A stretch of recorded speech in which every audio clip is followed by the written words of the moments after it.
Hello, happy Friday, friends. It's time for some stories. I have two that I'd like to read to you today. One we've done before, but not in this format, and I would love to highlight the pictures in it specifically because it was our inspiration for our children's garden upstairs. And also, the other one is called the Snatcher Book, and it's just cute and sweet, and we may have read it at some point, but these are two just really amazing stories that I would love to share with you this fine March Friday. And just a little bonus story time happening next Wednesday at 10 o'clock. Watch for information. If the weather's nice, we might try to do it in person outside. And in which case, we can all be spread out and safe.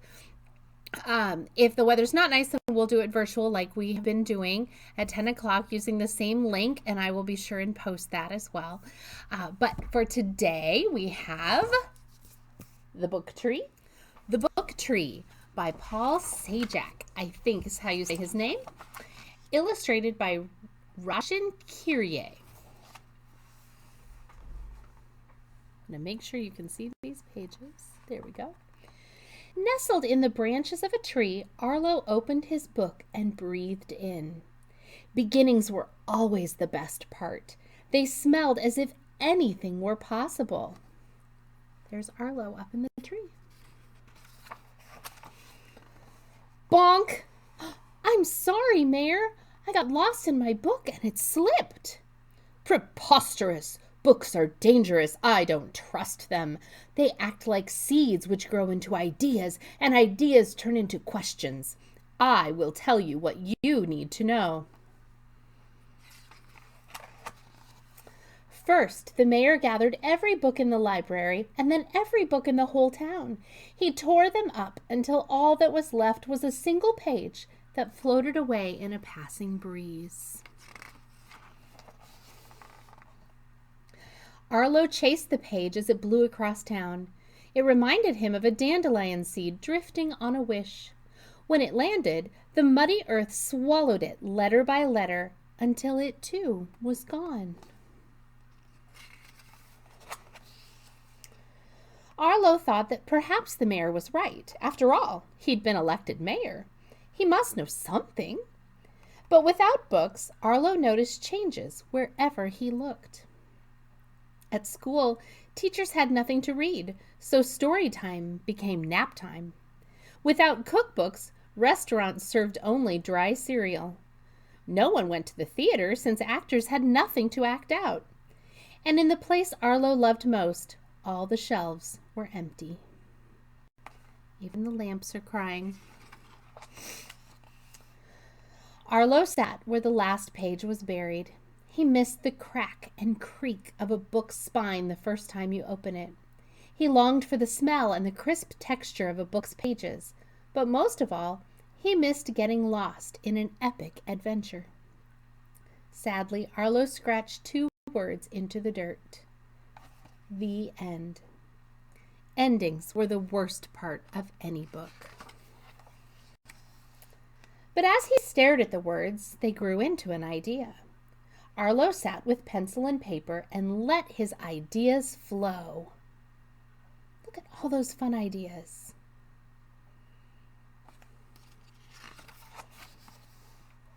He read his stories out loud to anyone who passed by, but no one stopped to listen.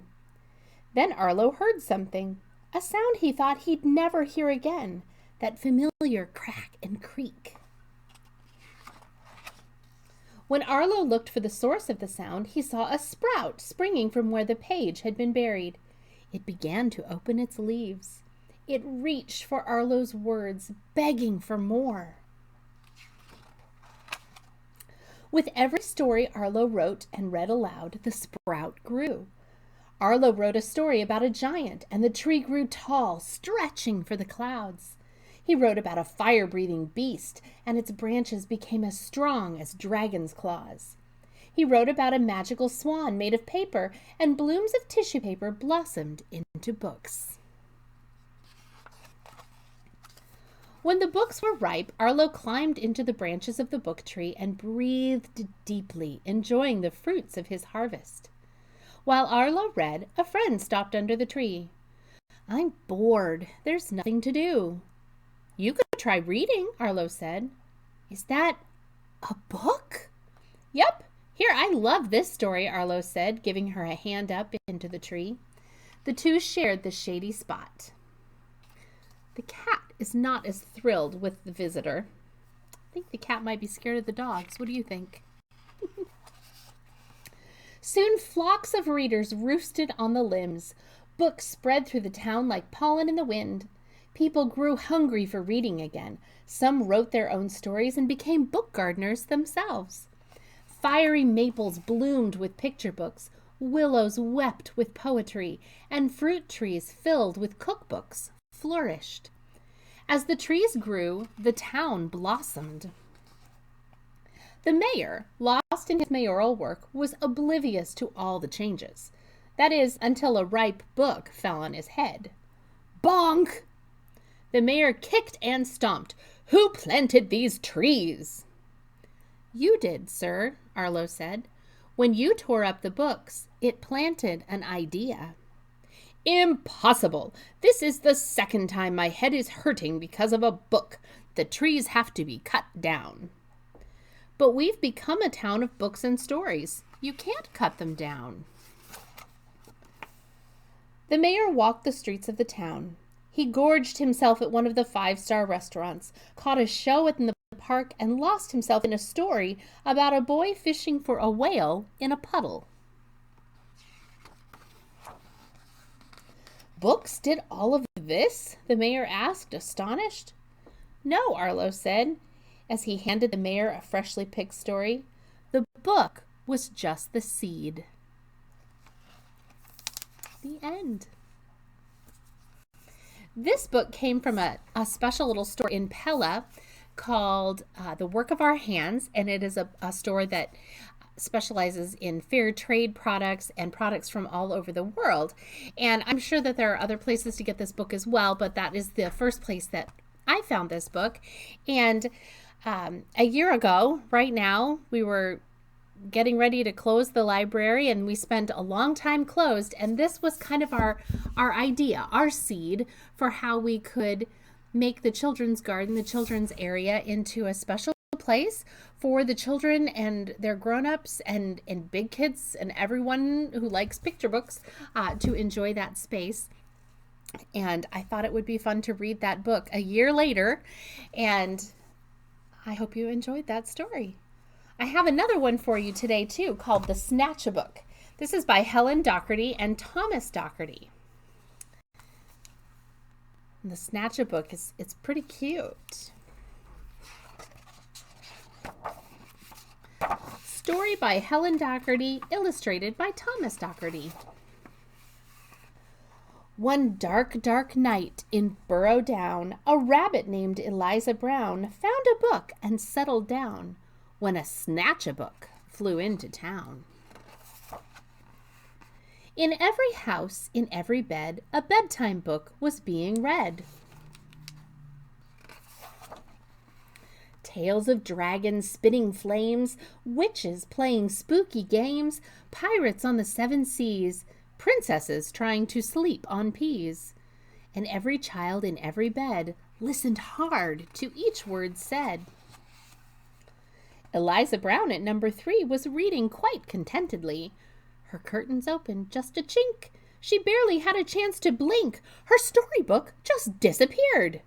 Eliza found that very weird.